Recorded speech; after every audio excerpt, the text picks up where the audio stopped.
La Sagrada Escritura nos dice en Proverbios que como el hombre piensa en su corazón, así es él. No dice así parece ser o así podría ser, dice así es él. Tus pensamientos, hermano, hermana, son semillas. Y como cualquier agricultor te dirá, si plantas espinas no puedes esperar cosechar rosas. Si plantas amargura, no cosecharás alegría. Si plantas resentimiento, no recogerás paz. Esta es una ley espiritual tan real como la ley de la gravedad. San Pablo lo repite en su carta a los Gálatas: no os engañéis, Dios no puede ser burlado, pues todo lo que el hombre sembrare, eso también segará. No son palabras poéticas para adornar un sermón dominical. Son advertencias urgentes de un hombre que conocía los secretos del reino, pero aquí viene la parte hermosa, la parte que llena mi corazón de esperanza cada vez que me arrodillo ante el Santísimo. Si tú has estado sembrando cosas malas sin saberlo, puedes empezar a sembrar cosas buenas desde hoy, este mismo día, esta misma hora. Dios no es un juez sádico esperando castigarte. Es un Padre amoroso esperando enseñarte. Jesús mismo nos dijo: yo he venido para que tengan vida y la tengan en abundancia. Abundancia, ¿lo escuchaste? No mediocridad, no sufrimiento constante, no una existencia gris donde solo sobrevives. Abundancia. Pero esa abundancia requiere que aprendas a alinearte con las leyes del amor, de la gracia, de la siembra y la cosecha espiritual. Entonces, respira hondo conmigo ahora. Suelta esa tensión en tus hombros. Estás exactamente donde necesitas estar. Dios te ha traído aquí a este momento porque tiene algo que decirte a través de mis palabras. No es casualidad. En el reino de Dios no existen las casualidades, solo existen las providencias. Así que vamos juntos en este camino. Voy a ser directo, voy a ser honesto, incluso cuando duela, pero también voy a ser esperanzador, porque conozco el poder de Dios para transformar cualquier vida, incluyendo la tuya. Empecemos por el principio, por esa verdad incómoda que la mayoría evita mirar. La primera verdad incómoda es esta: estás atrayendo cosas malas porque vives en un estado constante de negatividad interior. Y no me refiero a que estés triste de vez en cuando o que tengas días difíciles. Me refiero a algo más profundo, más insidioso. Me refiero a esa voz interior que te dice constantemente que no eres suficiente, que nunca lo lograrás, que el mundo está en tu contra, que la gente no cambia, que tu situación es permanente. Esa voz, hermano mío, hermana mía, no viene de Dios. Viene del enemigo de tu alma. Y cada vez que le crees, cada vez que le das cabida en tu corazón, estás abriendo una puerta para que la oscuridad entre en tu vida. Es como dejar la puerta de tu casa abierta de par en par y luego sorprenderte de que entren ladrones. Recuerdo a una mujer que vino a verme hace algunos años, llamémosla María. María tenía 45 años y su vida era un desastre tras otro. Perdía trabajos, sus relaciones siempre terminaban mal, su salud se deterioraba. Me decía con lágrimas en los ojos: Padre, ¿por qué Dios me castiga? ¿Qué hice para merecer esto? Pero cuando empecé a hablar con ella, a conocer su interior, descubrí algo revelador. Cada mañana antes de levantarse, su primer pensamiento era: otro día de porquería. Cada vez que conocía a alguien nuevo, pensaba: esta persona también me va a decepcionar. Cada vez que surgía una oportunidad, su mente decía: de todos modos no funcionará. María no estaba siendo castigada por Dios. María se estaba envenenando a sí misma con sus propios pensamientos. Los padres del desierto, esos grandes santos de los primeros siglos del cristianismo que se retiraban al desierto para buscar a Dios, conocían muy bien este fenómeno. Ellos lo llamaban logismoi, los pensamientos malignos. Sabían que la batalla más importante no se libra en el mundo exterior, sino en el campo de batalla de la mente. San Antonio Abad decía que los demonios no pueden obligarte a pecar, pero sí pueden sugerirte pensamientos. Y si tú acoges esos pensamientos, si los alimentas, si les das hospitalidad en tu corazón, entonces se convierten en acciones, y las acciones en hábitos, y los hábitos en tu destino. ¿Ves cómo funciona? Todo comienza en ese espacio silencioso de tu mente donde nadie más puede ver.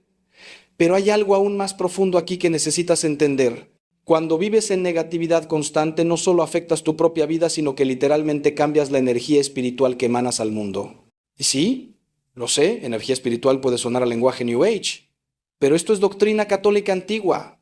Los santos siempre supieron que hay una realidad invisible que nos rodea, Un mundo espiritual donde los ángeles y demonios luchan, donde las oraciones suben como incienso al cielo, donde nuestras disposiciones interiores crean atmósferas.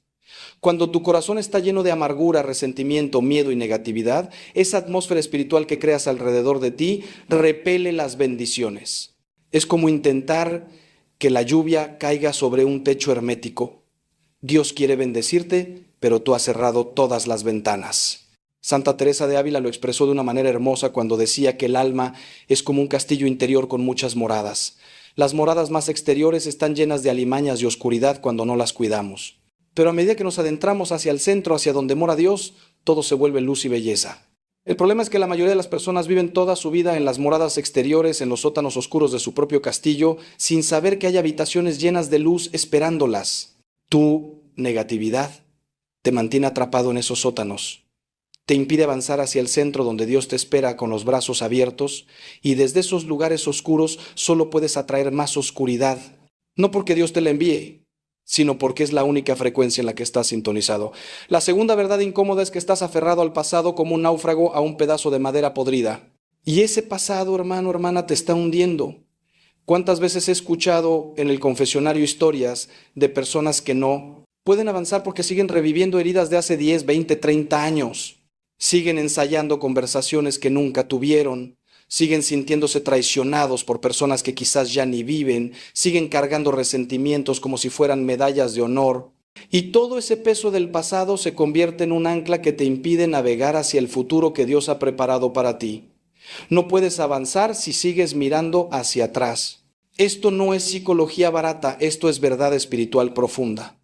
Jesús nos dice en el Evangelio de Lucas, nadie que pone su mano en el arado y mira hacia atrás es apto para el reino de Dios. Esas palabras son duras, lo sé, pero son ciertas. Cuando estás arando un campo, si sigues mirando hacia atrás, tus surcos saldrán torcidos, destruirás la tierra, no podrás sembrar correctamente. Lo mismo pasa con tu vida. Cada vez que revives el pasado, cada vez que rumias sobre lo que te hicieron, cada vez que te repites a ti mismo la historia de cómo fuiste víctima, estás creando surcos torcidos en tu presente.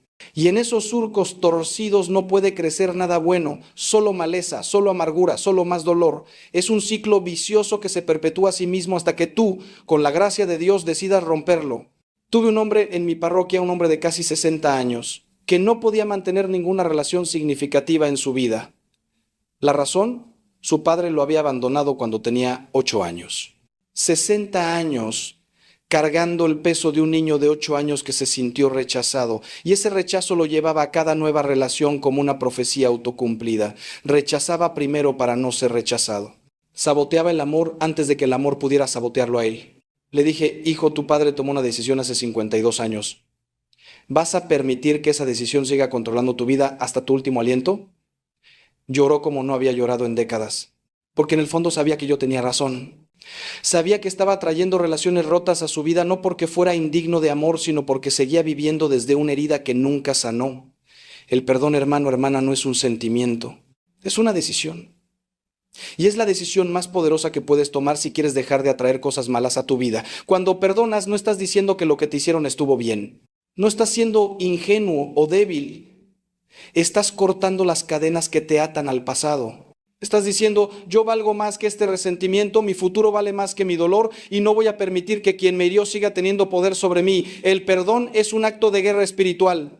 Es declarar que el enemigo no tiene derecho sobre tu corazón. Y cuando perdonas, cuando realmente lo haces desde lo profundo de tu ser, algo cambia en el mundo invisible. Las puertas que estaban cerradas empiezan a abrirse. Las bendiciones que estaban bloqueadas empiezan a fluir. San Pablo, que sabía lo que era sufrir, que fue golpeado, encarcelado, traicionado, abandonado, nos dice en su carta a los Filipenses, hermanos, yo no considero haberlo alcanzado ya, pero una cosa hago, olvidando lo que queda atrás y lanzándome a lo que está por delante, corro hacia la meta. Olvida lo que queda atrás. No dice recuérdalo y úsalo como motivación. No dice guárdalo por si acaso necesitas justificar tu amargura. Dice olvídalo, suéltalo. Déjalo ir. Y esto requiere un acto de voluntad constante día tras día, momento tras momento. Cada vez que el recuerdo vuelva, cada vez que la herida quiera abrirse de nuevo, tienes que decir, no, yo he decidido ser libre. Yo he decidido mirar hacia adelante. Yo he decidido vivir en la promesa de Dios y no en la prisión de mi pasado. La tercera verdad incómoda, y esta duele especialmente, es que estás rodeándote de personas que te empujan hacia abajo en lugar de elevarte hacia arriba. Proverbios nos advierte, no te juntes con el iracundo ni te acompañes con el hombre violento, no sea que aprendas sus maneras y tiendas lazo a tu alma. No es casualidad que la Biblia nos hable tanto sobre las compañías que mantenemos, porque las personas con las que pasas tu tiempo, las voces que escuchas constantemente, los valores que te rodean, todo eso te forma, te moldea, te transforma, para bien o para mal. Si estás rodeado de personas negativas, de quejumbrosos crónicos, de gente que vive en el chisme y la crítica, eventualmente te convertirás en uno de ellos. Así de simple, así de terrible. He visto esto destruir vidas una y otra vez. Personas buenas, con potencial, con dones de Dios, que se juntan con las personas equivocadas y poco a poco van perdiendo su luz. Es como poner una planta sana en un ambiente tóxico. Eventualmente se marchitará. Recuerdo a un joven de mi parroquia, lleno de fe, con deseos de servir a Dios, que empezó a juntarse con un grupo de amigos que se burlaban de la fe, que vivían para la fiesta, para el placer momentáneo. Al principio resistía. Les hablaba de Dios, intentaba hacer luz en esa oscuridad. Pero después de unos meses empecé a notar el cambio. Ya no venía a misa, ya no participaba en los grupos de jóvenes. Y cuando finalmente pude hablar con él, sus ojos habían perdido ese brillo. Me dijo, padre, es que ellos me aceptan como soy. Le respondí, hijo, te aceptan como eres, pero no te están ayudando a ser quien Dios te llamó a ser. Y esa es la diferencia entre el verdadero amor y la complicidad. San Pablo, nuevamente, ese gran maestro de la vida cristiana, nos dice en 1 Corintios, no os dejéis engañar, las malas compañías corrompen las buenas costumbres. Fíjate que dice, no os dejéis engañar, porque el engaño es creer que tú puedes estar constantemente expuesto a influencias negativas y salir ileso. Es creer que eres tan fuerte que no te afectará. Pero eso es orgullo, hermano, hermana, eso es no entender cómo funciona la naturaleza humana. Somos como esponjas espirituales, absorbemos lo que nos rodea. Y si lo que te rodea es toxicidad, eventualmente esa toxicidad entrará en ti, por más fuerte que te creas.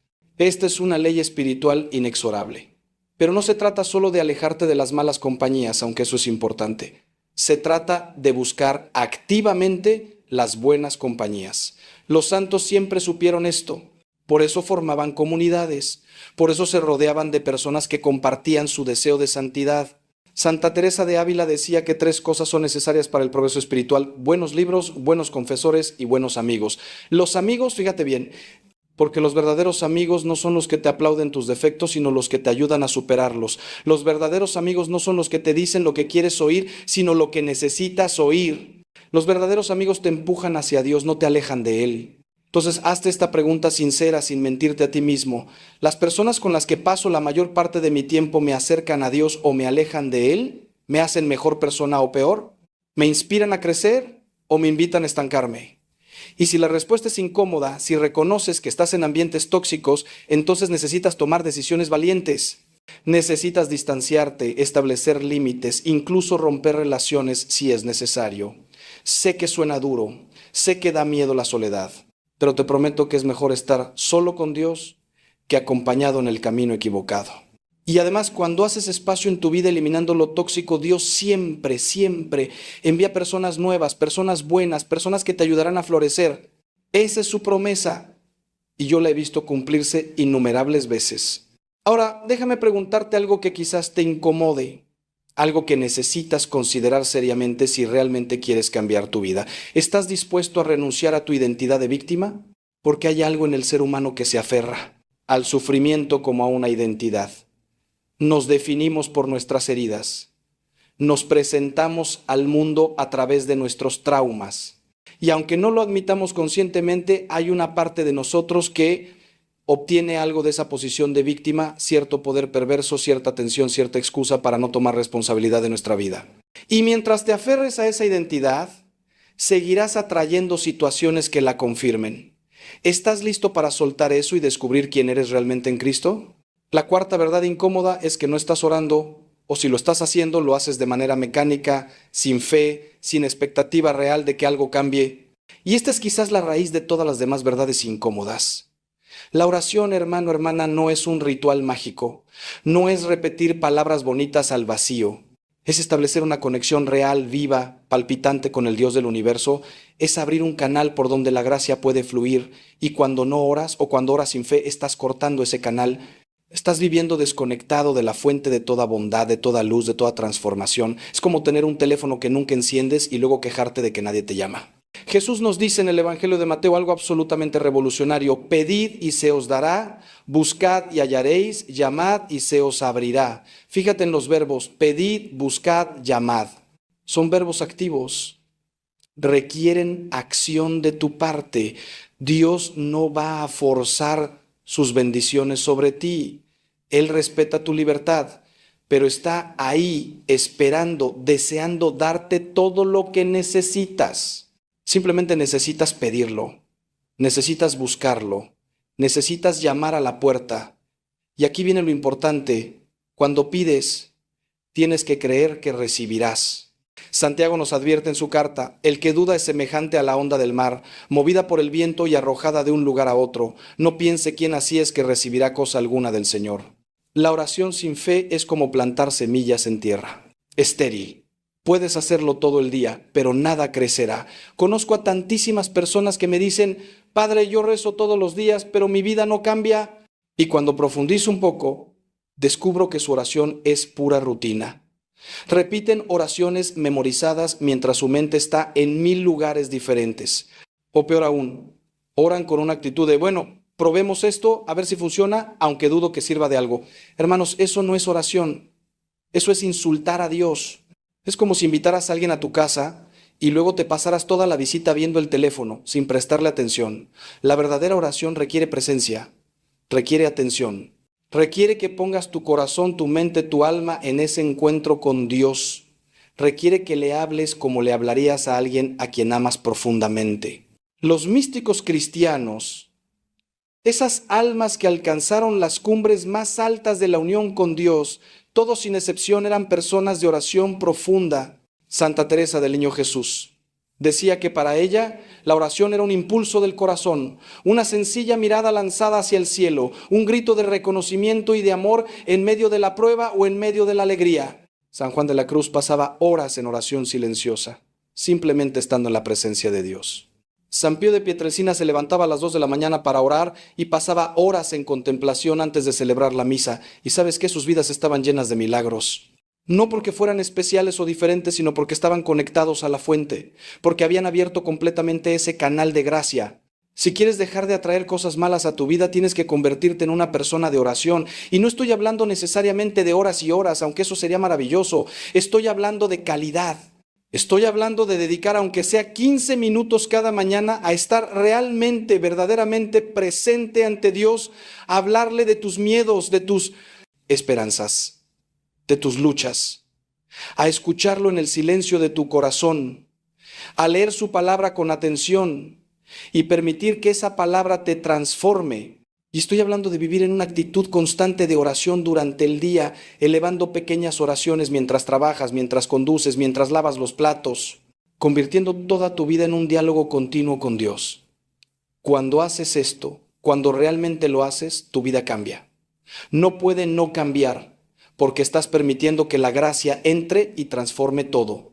La quinta verdad incómoda es que tus palabras están creando tu realidad y probablemente no te gusta lo que estás creando. La lengua, nos dice Santiago, es un fuego, un mundo de maldad. Es pequeña, pero puede incendiar todo un bosque. Tus palabras tienen poder, hermano, hermana. No es superstición, es verdad bíblica. En el libro del Génesis, Dios crea el mundo con su palabra. Dijo Dios: hágase la luz, y la luz se hizo. Y nosotros, creados a imagen y semejanza de Dios, también tenemos el poder de crear con nuestras palabras. Cuando constantemente dices: nunca me sale nada bien, siempre me pasa lo mismo, no puedo, es imposible, todo está mal, estás profetizando sobre tu propia vida. Estás declarando esas realidades sobre ti mismo y el universo espiritual te escucha. Proverbios lo dice con claridad meridiana: la muerte y la vida están en poder de la lengua. No dice que la lengua tiene un poco de influencia o que a veces importa. Dice que la muerte y la vida nada menos están en su poder. Cada vez que hablas negativamente sobre ti mismo, estás sembrando muerte en tu vida. Cada vez que maldices tu situación, estás cerrando puertas a la bendición. Cada vez que repites patrones negativos con tus palabras, los estás reforzando, los estás haciendo más fuertes, más reales. Es como regar constantemente plantas venenosas y luego preguntarte por qué tu jardín está lleno de espinas. Tus palabras son agua espiritual y aquello que riegas es lo que crece. He conocido personas cuya vida es un desastre no porque tengan mala suerte, sino porque han programado su mente y su espíritu con palabras destructivas durante años. Una mujer me decía constantemente, los hombres siempre me traicionan, es mi karma. ¿Y adivina qué? Efectivamente, todos los hombres con los que se relacionaba terminaban traicionándola. No porque fuera su karma o su destino, sino porque ella misma, con sus palabras, estaba creando una expectativa, una atmósfera espiritual que atraía exactamente ese tipo de situaciones. Sus palabras se habían convertido en profecías autocumplidas. Le dije, hija, necesitas cambiar el guión, necesitas empezar a declarar cosas diferentes sobre tu vida. Al principio le costó, le parecía falso como mentirse a sí misma, pero perseveró, empezó a decir, yo merezco una relación sana, Dios tiene preparado para mí un hombre bueno, yo atraigo amor verdadero a mi vida y lentamente, muy lentamente su realidad comenzó a cambiar. Jesús nos enseña que de la abundancia del corazón habla la boca. Si tu boca está llena de negatividad es porque tu corazón está lleno de negatividad. Y aquí hay un secreto poderoso, puedes usar tus palabras para cambiar tu corazón. Suena contradictorio, pero funciona. Cuando empiezas a declarar verdades bíblicas sobre tu vida, aunque no las sientas todavía, algo empieza a cambiar dentro de ti. Cuando dices, el Señor es mi pastor, nada me faltará, aunque estés en escasez, estás alineando tu espíritu con la verdad de Dios. Cuando dices, todas las cosas ayudan a bien para los que aman a Dios, aunque estés en medio de una crisis, estás eligiendo la fe sobre el miedo. Y esa elección repetida una y otra vez transforma tu realidad interior que eventualmente se manifiesta en tu realidad exterior. Entonces hoy, ahora mismo, necesitas hacer un ayuno, pero no un ayuno de comida, sino un ayuno de palabras negativas. Durante los próximos 7 días, haz el compromiso de no decir ni una sola palabra negativa sobre ti mismo, sobre tu vida, sobre tu futuro. Cada vez que sientas la tentación de quejarte, de criticarte, de profetizar desastre, detente. Respira y elige decir algo diferente, algo basado en la verdad de Dios, algo que edifique en lugar de destruir. Te advierto que será difícil. Descubrirás que estás tan acostumbrado a la negatividad que es casi automático, pero persiste. Y después de esos 7 días, evalúa cómo te sientes, cómo ha cambiado tu perspectiva. Te garantizo que algo habrá cambiado porque habrás empezado a usar el poder de tus palabras para crear vida en lugar de muerte. La sexta verdad incómoda, y escúchame bien porque esto es crucial, es que estás consumiendo veneno espiritual constantemente y ni siquiera te das cuenta. Me refiero a lo que ves, lo que escuchas, lo que lees, lo que permites que entre en tu mente y en tu corazón. Vivimos en una época donde estamos bombardeados constantemente con información, con imágenes, con mensajes, y la gran mayoría de ese contenido está diseñado no para elevarte, sino para manipularte, para asustarte, para llenarte de ansiedad, para venderte algo que no necesitas o para destruir tu moral. Cada noticia catastrofista que consumes, cada programa lleno de violencia o inmoralidad que ves, cada canción que glorifica la destrucción, cada red social que te hace compararte y sentirte inadecuado, todo eso es veneno entrando en tu alma. San Pablo nos da un criterio clarísimo en su carta a los Filipenses. Todo lo que es verdadero, todo lo honesto, todo lo justo, todo lo puro, todo lo amable, todo lo que es de buen nombre, si hay virtud alguna, si algo digno de alabanza, en esto pensad. Fíjate en ese criterio. ¿Todo lo que consumes pasa esa prueba? ¿Es verdadero o está lleno de mentiras y engaños? ¿Es puro o está manchado con inmoralidad? ¿Es digno de alabanza o te llena de oscuridad? Si eres honesto contigo mismo, probablemente descubrirás que consumes muchísimo contenido que no pasa ni una sola de esas pruebas. Y luego te preguntas por qué tu mente está llena de ansiedad, por qué tu corazón está inquieto, por qué tu espíritu está apagado. Los padres del desierto hablaban de guardar los sentidos. Sabían que los ojos son las ventanas del alma, que los oídos son las puertas por donde entra la influencia, que si no guardas lo que entra, eventualmente tu interior se llenará de basura. San Benito estableció reglas estrictas en sus monasterios sobre qué se leía, qué se discutía, qué se permitía.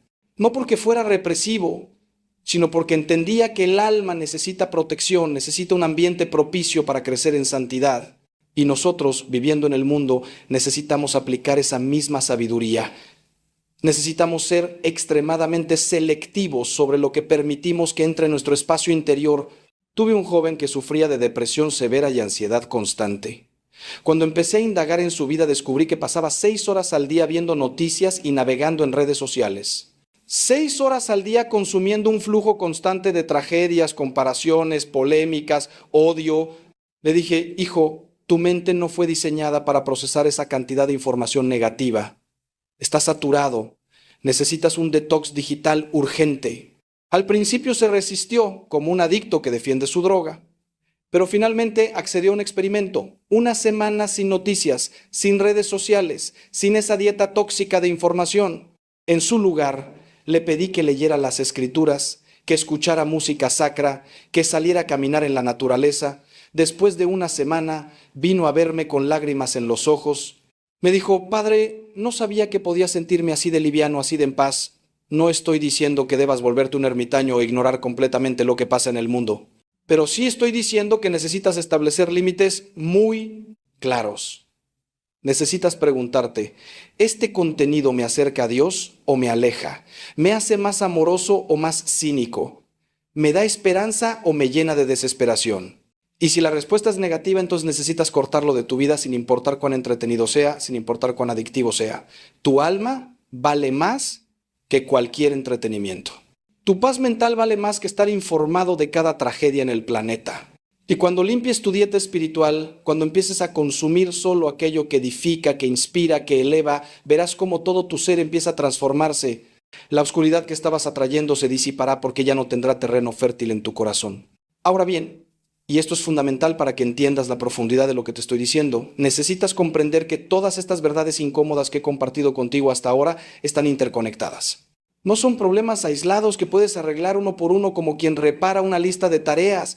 Son como raíces de un mismo árbol enfermo. Tu negatividad alimenta tu incapacidad de perdonar, que a su vez te mantiene rodeado de personas tóxicas que refuerzan tu falta de oración, que se manifiesta en palabras destructivas, que te llevan a consumir contenido venenoso, y todo esto crea un ciclo vicioso que sigue atrayendo más oscuridad a tu vida. Pero ¿sabes qué es lo hermoso? Que también funciona en sentido contrario. Cuando empiezas a sanar una de estas áreas, las demás también comienzan a transformarse. Es como jalar un hilo y ver cómo todo el tejido empieza a cambiar. La séptima verdad incómoda es que no estás honrando tu cuerpo, ese templo del Espíritu Santo, y eso está afectando todo lo demás. San Pablo nos dice claramente, ¿no sabéis que sois templo de Dios y que el Espíritu de Dios mora en vosotros? Tu cuerpo no es solo un vehículo biológico que transporta tu cerebro de un lugar a otro. Es el templo donde Dios mismo ha elegido habitar. Y cuando maltratas ese templo, cuando lo llenas de comida basura, cuando lo privas del descanso que necesita, cuando lo mantienes sedentario y descuidado, cuando lo llenas de sustancias dañinas, estás enviando un mensaje muy claro a Dios: no valoro lo que me has dado. Y las consecuencias de ese descuido no son solo físicas, sino también espirituales y emocionales. He visto una correlación directísima entre el descuido físico y el descuido espiritual. Las personas que no duermen bien, que se alimentan pésimamente, que no hacen ningún ejercicio, casi siempre también tienen vidas espirituales descuidadas. Y no es casualidad. Tu cuerpo y tu espíritu no son entidades separadas, son dimensiones de un mismo ser. Los santos siempre supieron esto. San Francisco de Asís, a pesar de sus grandes ayunos y penitencias, eventualmente tuvo que reconocer que había sido demasiado duro con su cuerpo, a quien llamaba hermano asno. Santo Tomás de Aquino, ese gran doctor de la Iglesia, sabía que la salud física era necesaria para el estudio y la contemplación. La tradición monástica siempre incluyó trabajo manual, descanso adecuado y alimentación balanceada porque entendían que la santidad requiere un cuerpo sano. Cuando no duermes lo suficiente, tu mente se nubla, tu capacidad de resistir tentaciones disminuye, tu paciencia se evapora. Cuando te alimentas con pura basura procesada, tu cuerpo se inflama, tu energía se desploma, tu estado de ánimo se vuelve inestable. Cuando no haces ningún ejercicio, la tensión se acumula en tu cuerpo, la ansiedad aumenta, te vuelves más propenso a la depresión. Todo esto no son solo problemas físicos, son obstáculos espirituales, son barreras que te impiden experimentar la plenitud de vida que Dios quiere para ti. Y aquí está lo que muchos no entienden. No puedes orar profundamente si estás exhausto. No puedes servir efectivamente si no tienes energía. No puedes amar generosamente si tu cuerpo está en constante malestar. Recuerdo a una mujer en mi parroquia que sufría de lo que ella llamaba sequedad espiritual. No podía concentrarse en la oración, sentía a Dios distante, vivía en constante irritabilidad. Cuando empecé a conocer su rutina, descubrí que dormía 4 horas por noche, tomaba café todo el día para mantenerse despierta y comía principalmente comida rápida porque no tenía tiempo de cocinar. Le dije, hija, antes de buscar soluciones espirituales complejas, necesitas atender lo básico. Tu cuerpo está gritándote que lo cuides.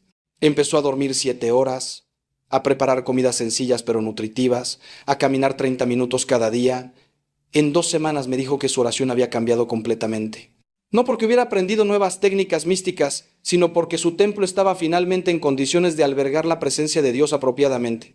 No te estoy pidiendo que te conviertas en un atleta o que te obsesiones con tu apariencia física. Eso sería el otro extremo igualmente problemático. Te estoy pidiendo que honres el regalo que Dios te ha dado, que duermas las horas que tu cuerpo necesita, que te alimentes con comida real, que nutra realmente, que muevas tu cuerpo regularmente, aunque sea con caminatas sencillas, que te mantengas hidratado, que evites sustancias que destruyan tu templo. Estas no son vanidades o caprichos, son actos de mayordomía responsable. Son formas de decirle a Dios, gracias por este cuerpo, voy a cuidarlo porque es tuyo. Y cuando haces esto, cuando realmente honras tu cuerpo, descubrirás que tu capacidad para experimentar a Dios, para resistir el mal, para traer cosas buenas a tu vida, se multiplica exponencialmente. Porque estás trabajando con tu naturaleza, no en contra de ella. La octava verdad incómoda es que estás viviendo sin propósito claro, sin una misión definida, y esa falta de dirección te está haciendo vulnerable a todo tipo de influencias negativas. Proverbios nos advierte, donde no hay visión, el pueblo se extravía. Cuando no sabes para qué estás aquí, cuando no tienes claridad sobre tu llamado, cuando cada día es solo una sucesión de reacciones a lo que viene en lugar de acciones intencionadas hacia un destino, te conviertes en un barco sin timón en medio del océano.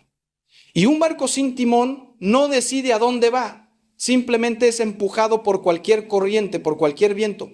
Y la mayoría de esas corrientes te llevan hacia lugares que no quieres estar. Dios te creó con un propósito específico. No eres un accidente cósmico, no eres un número más en la multitud. Jeremías nos revela las palabras de Dios. Antes de formarte en el vientre te conocí y antes de que nacieras te santifiqué. Dios te conocía antes de que existieras. Él tejió cada fibra de tu ser con intención. Él puso dones específicos en ti, talentos únicos, una combinación irrepetible de experiencias, personalidad y capacidades. ¿Para qué? Para que cumplas una misión que solo tú puedes cumplir. Pero si no descubres cuál es esa misión, si no la persigues con todo tu corazón, vivirás siempre con una sensación de vacío, de que algo falta, de que hay más pero no sabes qué es. He conocido a tantas personas de 40, 50, 60 años que me confiesan, Padre, siento que he desperdiciado mi vida. Y cuando profundizamos descubro que han vivido de acuerdo a lo que otros esperaban de ellos. Estudiaron lo que sus padres querían. Trabajaron en lo que parecía seguro o lucrativo pero que no les apasionaba. Se casaron porque era lo que tocaba en esa etapa de la vida. Tuvieron hijos porque era lo esperado. Y en ningún momento se detuvieron a preguntarle a Dios, ¿para qué me creaste? ¿Cuál es mi misión única en este mundo? Y ahora, décadas después, se dan cuenta de que han construido una vida que no es realmente suya, que han seguido un guión escrito por otros y se sienten vacíos, resentidos, perdidos. Pero aquí viene la esperanza. Nunca es demasiado tarde para encontrar tu propósito. Nunca es demasiado tarde para preguntarle a Dios cuál es tu misión. Nunca es demasiado tarde para reorientar tu vida hacia lo que realmente importa. Moisés tenía 80 años cuando Dios lo llamó a liberar a su pueblo. La abuela de Jesús, Santa Ana, era anciana cuando dio a luz a María. El coronel Sanders fundó KFC a los 65 años, y aunque ese no es un ejemplo espiritual, ilustra el punto. La edad no es excusa. Lo que importa es que empieces ahora. Que dediques tiempo a descubrir en oración profunda y reflexión honesta qué es lo que Dios está llamándote a hacer. ¿Qué problemas te rompen el corazón? ¿Qué injusticias no puedes tolerar? ¿Qué habilidades tienes que podrían servir a otros?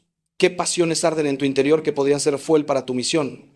Y cuando descubres tu propósito, Cuando lo abrazas y empiezas a vivir intencionadamente hacia Él, algo mágico sucede.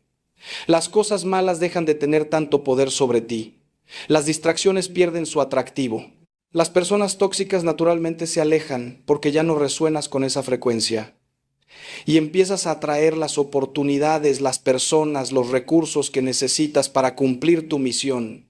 No es magia, es alineamiento espiritual. Es poner tu vida en sintonía con el plan de Dios para ti.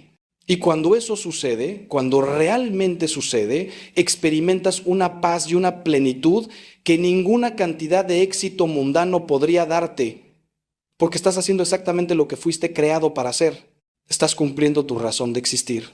La novena verdad incómoda, y esta requiere mucha valentía para aceptar, es que estás permitiendo que el miedo gobierne tu vida y ese miedo está cerrando puertas que Dios quiere abrir para ti. El miedo es el opuesto exacto de la fe. Cuando vives en miedo estás diciendo implícitamente que no confías en Dios. Estás diciendo que su poder no es suficiente para protegerte. Estás diciendo que sus promesas no son confiables. Y cada decisión que tomas desde el miedo, cada oportunidad que rechazas por miedo, cada sueño que abandonas por miedo, es un paso más hacia una vida pequeña, encogida, limitada. Una vida que atrae más de lo mismo, más miedo, más limitación, más oscuridad. Juan nos dice en su primera carta, en el amor no hay temor, sino que el perfecto amor echa fuera el temor. Fíjate en esa frase, echa fuera. No dice que convive con él, no dice que lo tolera, lo echa fuera, lo expulsa. Porque el amor de Dios y el miedo no pueden coexistir en el mismo espacio. Cuando realmente entiendes cuánto te ama Dios, cuando realmente crees que Él tiene el control, cuando realmente confías en que Él convertirá hasta las peores situaciones en bien, el miedo pierde su poder sobre ti. No es que dejes de sentir miedo, eso sería inhumano. Es que el miedo deja de ser tu guía. Dejas de permitir que tome tus decisiones, dejas de darle el asiento del conductor de tu vida. Piensa en todos los miedos que te paralizan. Miedo al rechazo, entonces no te atreves a ser vulnerable, a mostrar quién realmente eres y terminas viviendo una vida de máscaras que atrae relaciones superficiales. Miedo al fracaso, entonces no intentas nada nuevo, te quedas en tu zona de confort y terminas atrayendo estancamiento y mediocridad. Miedo a la escasez, entonces te aferras con avaricia a lo poco que tienes, no das, no compartes y terminas atrayendo más pobreza porque has cerrado el flujo de la generosidad. Miedo a ser lastimado, entonces levantas murallas alrededor de tu corazón, no dejas entrar a nadie realmente y terminas atrayendo soledad. ¿Ves el patrón? El miedo siempre produce exactamente lo que teme. Jesús nos dice una y otra vez, no temáis. De hecho, esa frase o variaciones de ella aparecen más de 300 veces en la Biblia. No es una sugerencia amable, es un mandato, es una instrucción para nuestro bienestar. Porque Dios sabe que el miedo nos destruye, sabe que nos mantiene encadenados, sabe que nos impide experimentar la abundancia que Él quiere darnos. Los santos entendieron esto profundamente. Santa Teresa de Ávila decía, nada te turbe, nada te espante, todo se pasa, Dios no se muda, la paciencia todo lo alcanza, quien a Dios tiene nada le falta, solo Dios basta. Mira qué confianza, qué ausencia de miedo. Porque sabía que con Dios todo lo demás era secundario. Entonces hoy te desafío, identifica tus miedos más profundos, escríbelos si es necesario, míralos de frente y luego, uno por uno, entrégaselos a Dios en oración. No de manera superficial, sino realmente soltándolos, confiándolos a sus manos. Y después, como acto de fe, haz exactamente aquello que el miedo te ha impedido hacer. Si temes al rechazo, muéstrate auténtico a alguien. Si temes al fracaso, intenta ese proyecto que has postergado. Si temes a la escasez, da generosamente de lo poco que tienes. Cada vez que actúas en fe, a pesar del miedo, estás rompiendo cadenas, estás abriendo puertas, estás cambiando tu frecuencia espiritual de atracción de negativo a positivo. Y verás con el tiempo que aquello que tanto temías no era tan terrible después de todo, y que al otro lado de tu miedo te esperaban bendiciones que ni siquiera podías imaginar. La 10ª verdad incómoda es que no estás practicando la gratitud, y esa ingratitud está creando un vacío en tu alma que se llena con amargura y resentimiento. Hermano, hermana, la gratitud no es solo buenos modales o educación. Es una postura espiritual fundamental que determina cómo experimentas la vida. San Pablo nos instruye: dad gracias en todo porque esta es la voluntad de Dios para con vosotros en Cristo Jesús. Fíjate que dice en todo, no solo en lo bueno, en todo. Porque la gratitud no depende de las circunstancias, depende de tu perspectiva. Y cuando practicas la gratitud, cuando la conviertes en un hábito diario, cambia literalmente cómo tu cerebro procesa la realidad y cómo tu espíritu interactúa con el mundo invisible. He observado que las personas más infelices que conozco no son necesariamente las que tienen las peores circunstancias, son las que no pueden ver ninguna bendición en medio de sus dificultades. Son las que se enfocan exclusivamente en lo que les falta, en lo que no tienen, en lo que salió mal. Y esa mentalidad de escasez, esa incapacidad de reconocer lo bueno, crea un hoyo negro en el alma que succiona toda la luz. Donde se cultiva la intimidad del matrimonio, donde se construye día a día esa red invisible de confianza, de ternura, de pertenencia que nos sostiene en medio de un mundo muchas veces hostil y confuso. Y por eso, queridos amigos, debemos cuidar con inteligencia y con amor quien entra en ese espacio sagrado. ¿Cuántas veces he visto en mi trabajo pastoral cómo familias enteras han sufrido profundamente porque dejaron entrar en su hogar a personas que, sin darse cuenta al principio, fueron sembrando discordia, alimentando resentimientos, introduciendo maneras de pensar y de actuar que envenenaban lentamente la convivencia? Y lo más doloroso es que muchas veces lo permitimos por bondad mal entendida, por miedo a parecer duros o poco caritativos, por no saber decir que no, por confundir el amor con la permisividad, la apertura con la ingenuidad. Pero el verdadero amor, queridos amigos, el amor que Cristo nos enseñó, no es ciego ni ingenuo, es un amor inteligente, un amor que sabe discernir, que sabe proteger lo valioso, que sabe poner límites cuando es necesario. Y hoy quiero ayudarles a reconocer 5 tipos de personas que, por el bien de su hogar, por el bien de su familia, deben mantenerse a una distancia prudente, no por desprecio, no por falta de caridad, sino por sentido común, por responsabilidad moral, por amor genuino a los que más queremos. La primera persona de la que debemos cuidarnos es aquella que vive constantemente en la queja, en la amargura, en la crítica destructiva. Ya saben de quién hablo, todos conocemos a alguien así. Es esa persona que llega a tu casa y en pocos minutos el ambiente se vuelve pesado, denso, como si una nube gris se instalara sobre la conversación. Todo en su vida es motivo de lamento, todo le parece injusto, todo el mundo está en su contra, nada le sale bien.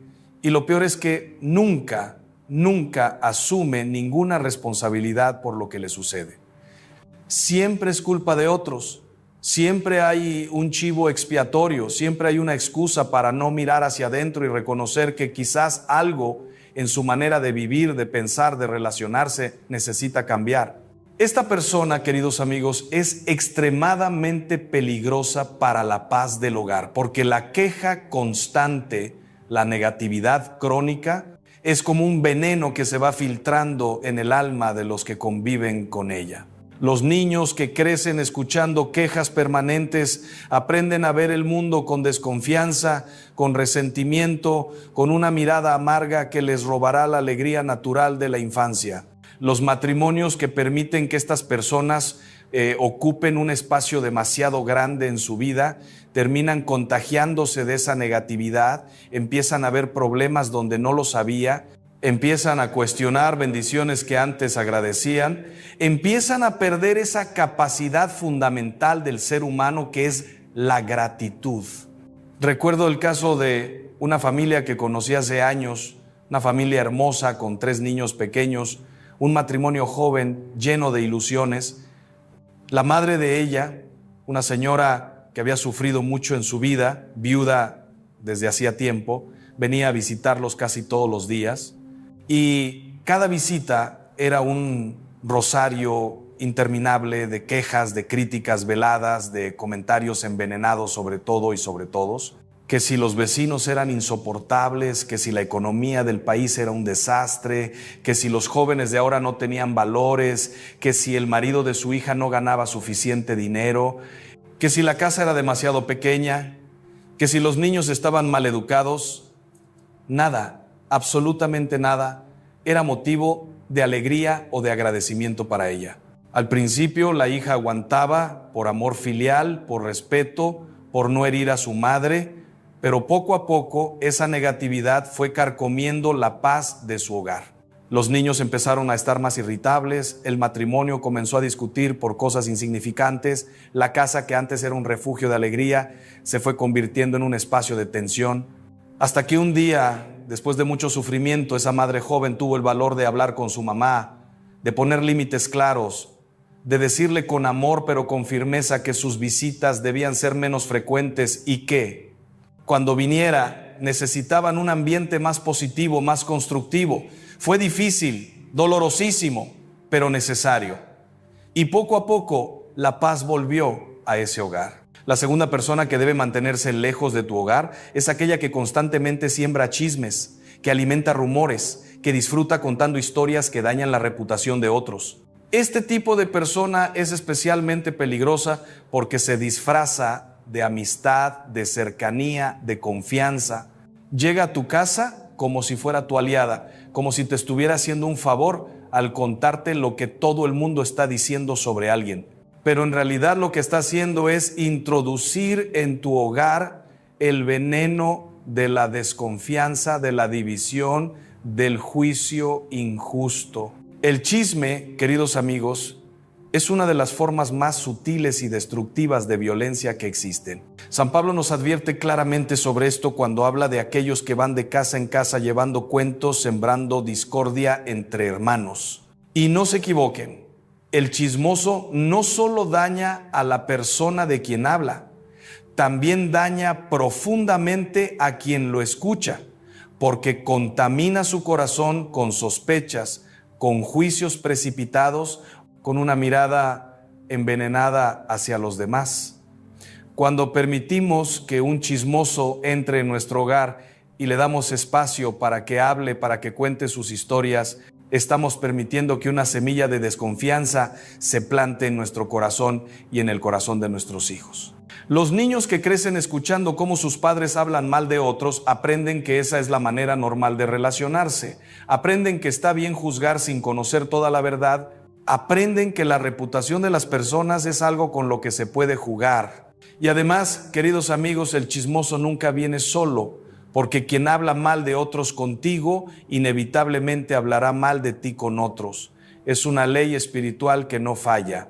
La persona que no respeta la intimidad, la dignidad, la buena fama de los demás, tampoco respetará la tuya cuando no estés presente. Por eso es fundamental cerrar la puerta con educación, pero con firmeza, a quienes llegan a tu casa con el propósito de hablar de vidas ajenas.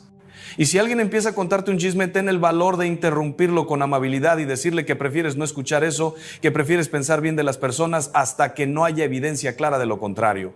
Esa simple actitud no solo protegerá tu hogar, también ayudará a esa persona a darse cuenta de que su comportamiento no es apropiado. La tercera persona que necesitas mantener a distancia es aquella que constantemente te pide favores, pero nunca está disponible cuando tú la necesitas. Es la persona que llega a tu vida solo cuando algo quiere, solo cuando necesita algo de ti. Esta persona es peligrosa porque te usa, porque ve tu bondad, tu generosidad como algo que puede explotar sin ningún tipo de reciprocidad, sin ningún respeto verdadero por tu tiempo, por tus necesidades, por tu propia vida. Y lo peor es que muchas veces nos hacen sentir culpables si no accedemos a sus peticiones, nos hacen creer que somos nosotros los egoístas, los malos amigos, los poco caritativos. Pero la verdad, queridos amigos, es que la caridad verdadera no puede convivir con la manipulación. Ayudar a otros es hermoso, es parte esencial de nuestra vida cristiana, pero debe ser una ayuda que nace de la libertad, del amor genuino, no de la obligación impuesta por alguien que no respeta tus límites ni valora tu generosidad. He visto casos terribles de familias que han sido literalmente saqueadas por parientes o amigos que solo aparecen cuando necesitan dinero, cuando necesitan un lugar donde quedarse, cuando necesitan que les resuelvan un problema, pero que desaparecen por completo cuando esa familia pasa por dificultades, cuando es ella la que necesita apoyo, cuando es ella la que necesita una palabra de aliento o una mano tendida.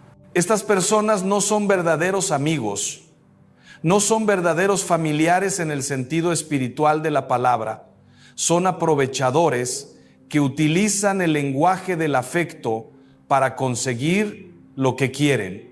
Y permitir que este tipo de personas tenga acceso libre a tu hogar es exponerte a un desgaste emocional tremendo, a una frustración constante, a un sentimiento de ser usado que termina envenenando tu capacidad de dar con alegría.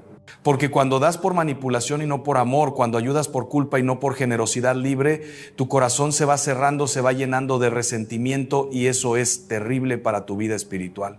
El verdadero amor, el amor cristiano del que nos habla el Evangelio, es un amor que se da libremente, que respeta la libertad del otro, que no manipula ni chantajea. Por eso cuando alguien en tu vida solo aparece para pedir y nunca para dar, cuando solo viene cuando necesita y desaparece cuando todo está bien, es momento de establecer límites claros. No se trata de abandonar a las personas en su necesidad genuina, porque eso sería contrario al Evangelio, pero sí se trata de discernir entre la necesidad real y la manipulación, entre el pedido legítimo de ayuda y el abuso sistemático de tu bondad. Y esto requiere mucha madurez, mucha claridad interior, mucha fortaleza moral, porque a menudo estas personas son muy hábiles para hacerte sentir mal, para presionar tu conciencia, para utilizar el lenguaje de la familia o de la amistad como un instrumento de chantaje emocional. La cuarta persona que necesitas alejar de tu hogar es aquella que constantemente menosprecia tus valores, que se burla de tus creencias, que ataca sutilmente tu fe o tus principios morales. Esta persona es particularmente peligrosa en hogares donde hay niños, porque los niños absorben todo, aprenden más por lo que ven y escuchan que por lo que les explicamos explícitamente. Si en tu casa hay alguien que constantemente hace comentarios despectivos sobre la fe católica, que se burla de la oración, que ridiculiza la moral cristiana, que presenta como antiguo o absurdo el vivir con coherencia, con pureza, con honestidad, esa persona está haciendo un daño tremendo a la formación espiritual de tus hijos. Y no importa que sea un familiar cercano, no importa que sea alguien a quien quieres mucho, no importa que tenga otras cualidades admirables, si su presencia está erosionando los fundamentos morales y espirituales que tú quieres transmitir a tus hijos, necesitas proteger tu hogar de esa influencia. Esto no significa que debamos vivir en una burbuja, aislados de cualquier persona que piense diferente. Eso sería contrario al espíritu cristiano de apertura y diálogo. Pero hay una diferencia enorme entre la persona que piensa diferente y respeta tus convicciones y la persona que activamente trata de socavar, de ridiculizar, de destruir lo que tú consideras sagrado. La primera puede enriquecer tu vida, puede ayudarte a pensar mejor, a fundamentar más profundamente tu fe, puede incluso enseñarte cosas valiosas desde su propia perspectiva, pero la segunda es tóxica, es destructiva. Es alguien que no respeta tu derecho fundamental a educar a tus hijos según tus propios valores, que no respeta la autonomía de tu hogar, que quiere imponer su visión del mundo de manera agresiva o burlona. Recuerdo una familia muy hermosa que conocí, padres jóvenes comprometidos con su fe, intentando educar a sus hijos en el amor a Cristo, en la belleza de los sacramentos, en la importancia de la oración. El hermano de él, un hombre brillante, exitoso profesionalmente, pero profundamente escéptico y amargado en lo espiritual, visitaba la casa frecuentemente y cada vez que venía, aprovechaba cualquier oportunidad para hacer comentarios irónicos sobre la religión, para sugerir que creer en Dios era cosa de gente ignorante, para ridiculizar la idea de que pudiera haber normas morales objetivas. Los padres al principio no le daban importancia, pensaban que los niños no entendían, pensaban que podían contrarrestar esa influencia con sus propias enseñanzas. Pero poco a poco notaron que su hijo mayor, un niño de 8 años, empezó a hacer preguntas extrañas, a cuestionar de manera no genuina sino sarcástica las cosas de la fe, a repetir frases que claramente había escuchado de su tío, hasta que un día, después de mucha oración y mucho diálogo entre los esposos, decidieron hablar con ese hermano. Le dijeron con todo el amor del mundo que lo querían mucho, que respetaban su libertad de pensar como quisiera, pero que necesitaban que cuando estuviera en su casa respetara los valores que ellos estaban tratando de transmitir a sus hijos, que si no podía hacer eso, sus visitas tendrían que ser menos frecuentes y sin los niños presentes. Fue una conversación difícil, hubo tensión, hubo dolor, pero era necesaria. Y con el tiempo, ese hermano aprendió a respetar esos límites y la relación familiar se preservó, pero ahora sobre bases más sanas, más honestas.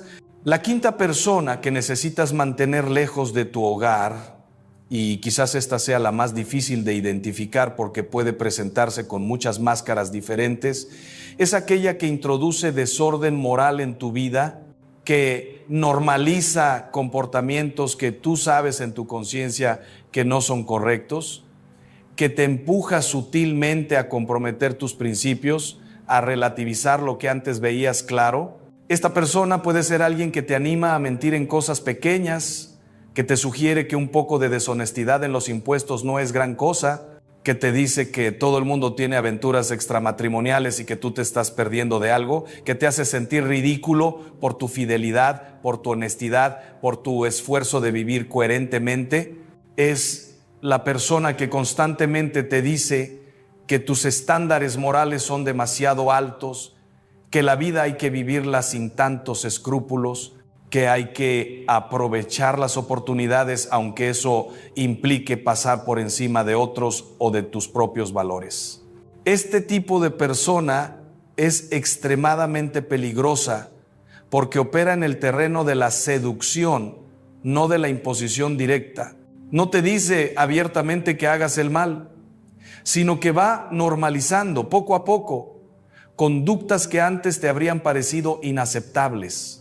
Te hace creer que eres tú el que está equivocado, que eres tú el exagerado, el anticuado, el que no entiende cómo funciona el mundo real. Y si no tienes una vida interior sólida, si no tienes claros tus principios, si no tienes la valentía de defender lo que sabes que es correcto, aunque te señalen como raro o conservador, puedes terminar siendo arrastrado por esa corriente de mediocridad moral que es tan común en nuestro tiempo. La Biblia nos advierte una y otra vez sobre este peligro. No os dejéis engañar, las malas compañías corrompen las buenas costumbres, nos dice San Pablo. Y es verdad, queridos amigos, absolutamente verdad. Nosotros no somos islas, somos seres profundamente relacionales y las personas con las que convivimos, las personas a las que damos acceso a nuestra intimidad, a nuestro hogar, a nuestras conversaciones, nos influyen mucho más de lo que quisiéramos reconocer. Por eso es tan importante elegir con cuidado, con inteligencia, con sentido de responsabilidad, quiénes son las personas que permitimos que entren en el espacio sagrado de nuestro hogar. Ahora bien, todo esto que les estoy diciendo podría malinterpretarse si no entendemos algo fundamental. No estoy hablando de convertirnos en personas duras, cerradas, que viven con miedo y desconfianza hacia los demás. El cristianismo no es eso. Cristo no nos enseñó a vivir así. Cristo nos llamó a ser como ovejas en medio de lobos, pero añadió algo crucial. Nos dijo que fuéramos prudentes como serpientes y sencillos como palomas. Esa es la clave, queridos amigos. La prudencia y la sencillez juntas. El amor y la inteligencia caminando de la mano. El verdadero amor no es ingenuo. El verdadero amor sabe discernir, sabe proteger, sabe poner límites cuando es necesario. Un padre que deja que cualquier persona entre en su casa sin ningún tipo de discernimiento no es más amoroso que el padre que protege su hogar con inteligencia, es simplemente más irresponsable. Y aquí quiero hacer una distinción muy importante, porque hay personas que están atravesando momentos difíciles, que están cometiendo errores, que están confundidas o heridas, pero que tienen buena voluntad, que quieren cambiar, que necesitan nuestro apoyo y nuestra cercanía, a esas personas no debemos alejarlas, al contrario, debemos tenderles la mano, debemos ser para ellas un refugio, un espacio de acogida y de esperanza. El problema no es la persona que está luchando con sus debilidades, que reconoce sus errores, que está haciendo un esfuerzo por cambiar. El problema es la persona que no quiere cambiar, que justifica sus comportamientos destructivos, que intenta contagiar a otros de su manera desordenada de vivir. La primera necesita nuestra compasión y nuestro acompañamiento. La segunda necesita que establezcamos límites claros para proteger nuestro hogar y a los nuestros. También es importante entender que poner límites no significa dejar de amar a esas personas. Puedes amar profundamente a alguien y al mismo tiempo reconocer que su presencia en tu hogar es dañina. Puedes rezar por esa persona, puedes desearle lo mejor, puedes estar disponible para ayudarla si realmente quiere cambiar, pero no estás obligado a permitir que su desorden se instale en tu casa. De hecho, a veces la mayor caridad que podemos hacer por alguien es precisamente negarle lo que pide, porque lo que pide no es bueno para él ni para nosotros. Hay personas que están acostumbradas a que todo el mundo ceda ante sus manipulaciones, ante sus exigencias, ante su falta de respeto, y cuando alguien finalmente les dice que no, cuando alguien finalmente pone un límite, eso puede ser el inicio de una toma de conciencia, el inicio de un cambio verdadero. Yo sé que esto es difícil, lo sé por experiencia propia, por los años que llevo acompañando a familias en sus luchas, en sus dolores, en sus decisiones difíciles. Sé que muchas veces las personas de las que necesitamos proteger nuestro hogar son personas que queremos, familiares cercanos, amigos de toda la vida, y que poner límites con ellos nos puede costar lágrimas, nos puede costar conflictos, nos puede costar incomprensión, pero también sé que la paz de tu hogar, la salud espiritual de tus hijos, la armonía de tu matrimonio, son bienes preciosos que merecen ser protegidos, que no pueden sacrificarse en el altar de un malentendido sentido de la caridad o de un miedo a ser juzgado como poco compasivo. Cristo mismo nos dio ejemplo de esto. Cristo, que es el amor encarnado, que es la misericordia infinita, también supo poner límites muy claros. Cuando echó a los mercaderes del templo, no lo hizo con odio, lo hizo con amor. Con un amor que sabía que el templo, la casa de su padre, era un espacio sagrado que no podía permitir que se profanara. Nuestro hogar es también un espacio sagrado. Es un pequeño templo donde se cultiva el amor, donde se forma la fe, donde se construye la vida de las personas que más queremos. Y tenemos el derecho y el deber de protegerlo de aquello que pueda dañarlo. Pero para poder ejercer este discernimiento de manera correcta necesitamos dos cosas fundamentales. La primera es una vida interior sólida, una relación viva con Dios a través de la oración, de los sacramentos, de la lectura meditada del Evangelio. Cuando tu corazón está unido a Cristo, cuando vives en estado de gracia, cuando cultivas la paz interior a través de la oración diaria, tu capacidad de discernir